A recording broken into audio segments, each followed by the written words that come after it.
Maka pemimpin itu ketika dia menyeru kepada kebaikan, maka artinya dia mengajak rakyatnya, mengajak umatnya untuk dekat dengan Allah, untuk dekat dengan Allah, meninggalkan kejahatan-kejahatan, dekat dengan kemaslahatan. Sebagaimana definisi politik dalam pandangan Islam yang disampaikan oleh Ibnu Aqil, bahwa politik itu adalah bagaimana kita lebih dekat dengan kemaslahatan dan lebih jauh dari kesesatan, lebih jauh dari kesesatan, dekat dengan kemaslahatan, jauh dari kesesatan, dengan menjadikan syariat sebagai dasar pokok landasan dalam berpolitik.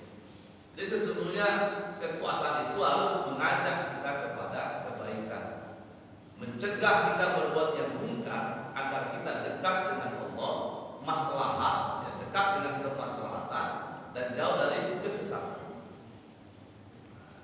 Jadi Bapak Ibu sekalian, jadi pemimpin itu mampu mengajak pada kebaikan, mencegah yang mungkar. Ini kan sejalan juga dengan Nabi mengatakan, kalau kamu melihat kemungkaran, maka cegahlah kemungkaran itu dengan kekuatan. Nah, para tafsir menyebut kekuatan di akhir kekuasaan. Jadi kalau orang yang tidak punya kekuasaan, tidak punya kekuatan, bagaimana dia mencegah kemungkaran? Itu kan sulit. Ya. Sulit orang yang tidak punya kekuatan, tidak punya kekuasaan mencegah kemungkaran. Siapa yang punya itu? Para penguasa. Ini kan sering saya sampaikan Bapak Ibu sekalian. Para penguasa cukup dia dengan membuat aturan, maka tuntaskan masalah. Kan kitabnya kan jelas itu. Ya. Kalau para ulama dia kadang menyeru dengan lisan, mengingatkan dengan lisan, dengan nasihat-nasihat. Itu kan para ulama. Tapi tugas para penguasa adalah untuk mencegahnya lewat kekuasaannya, lewat kekuatannya. Dia buat aturan, dia tulis, ya, surat keputusan, dia buat aturan, ini tidak boleh, ini tutup, ini boleh, ini harus, kan semuanya kan selesai dengan kekuasaan. Maka memang ketika orang punya kekuasaan, otoritasnya besar, wewenangnya besar, maka ada ungkapan, ya,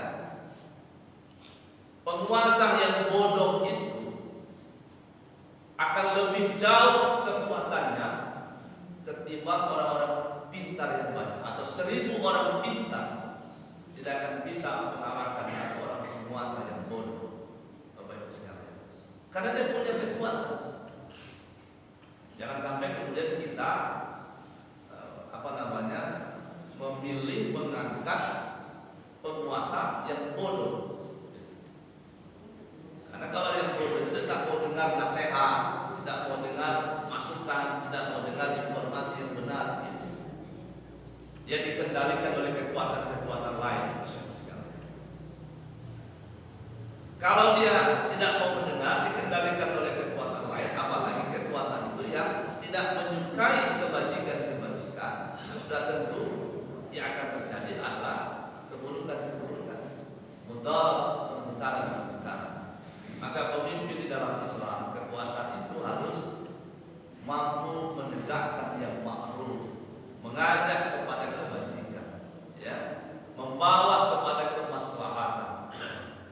Karena dalam Islam, pemimpin itu sebenarnya juga bisa menjadi imam, ya, menjadi imam. Kita kan rindu itu pemimpin sekaligus menjadi imam, imam yang benar-benar menjadi contoh, bukan cuma sekedar imam untuk pencitraan.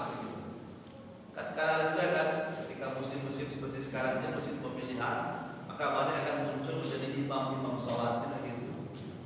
Akan banyaklah mereka akan menjadi imam sholat. Yang selama ini jangankan jadi imam sholat pun tak pernah. Gitu. Selama ini jangankan jadi imam sholat pun tak pernah. Nah, dengan musim seperti sekarang ini, rame-rame akan menjadi imam. Itu Bapak Ibu sekalian. Dalam Islam, pemimpin itu menjadi imam, menjadi orang yang diikuti. Kan makna imam kan juga menjadi orang yang diikuti, gerak-geriknya, didengarkan bicaranya, dipahami apa yang disampaikannya. Itu kan imam. Maka ketika para imam itu mengajak kepada kebaikan, mencegah yang mungkar, tentu akan mudah diikuti oleh rakyat.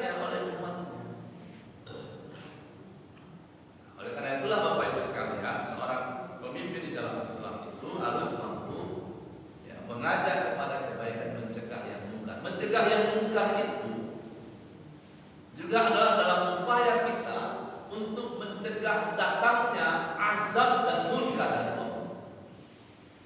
Ya, azab dan murka Allah itu kadang diundang oleh keburukan-keburukan, oleh kejahatan, oleh kemaksiatan yang dilakukan oleh manusia. Zahara fasadu fil bahri wal bahri bima kasabat aydin nas. Yatiqahu ba'dal ladzi amilu la'allahum yarji'un. Kata Allah, begitu banyak terdapat kerusakan di darat, di laut karena ulah tangan manusia. Jadi memang ulah manusia membuat banyak kerusakan di darat dan di laut. Karena itulah kemudian Allah ya menimpakan sebahagian dari perbuatan mereka, menimpakan azab akibat sebagian perbuatan mereka itu. Jadi memang perbuatan-perbuatan yang merusak, ya fasyad, mungkar, maksiat yang terjadi itu mengundang marahnya Allah, mengundang azabnya Allah.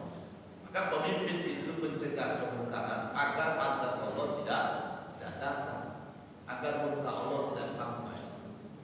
Maka sebenarnya para pemimpin ini yang suka berbuat maksiat itu bersyukurlah, ya. Kenapa Allah tidak serta-merta menurunkan azab? Karena masih banyak orang-orang yang beriman, masih banyak orang yang senantiasa patuh dan taat kepada Allah, yang berdoa kepada Allah agar dijauhkan dari azab.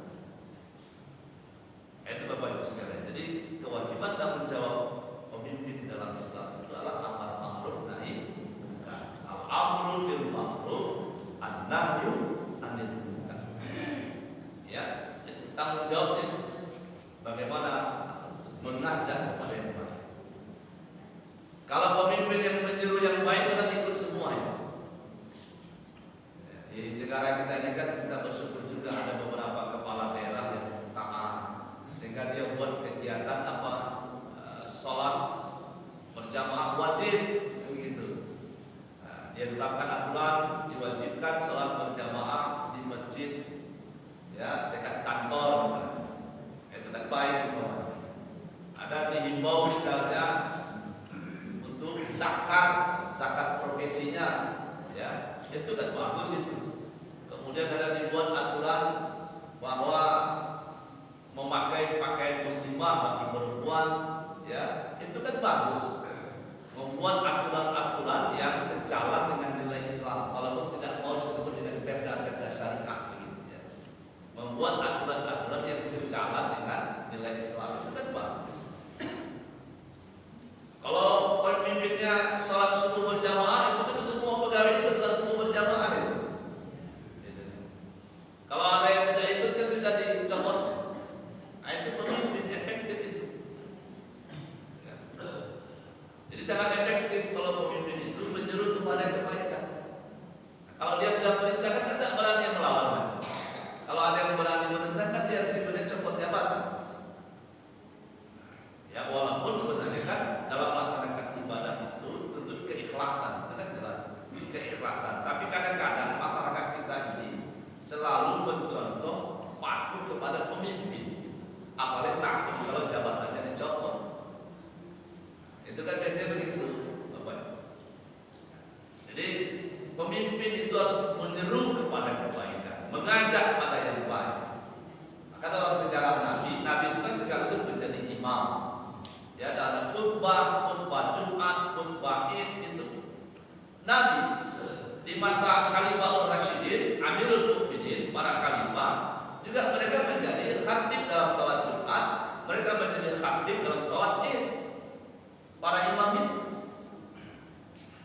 Nah, kita kan kepingin juga pemimpin-pemimpin kita itu menjadi khatib dalam salat Jumat, dalam salat Id, sehingga dia menyeru kepada kebajikan, mencegah yang mungkar.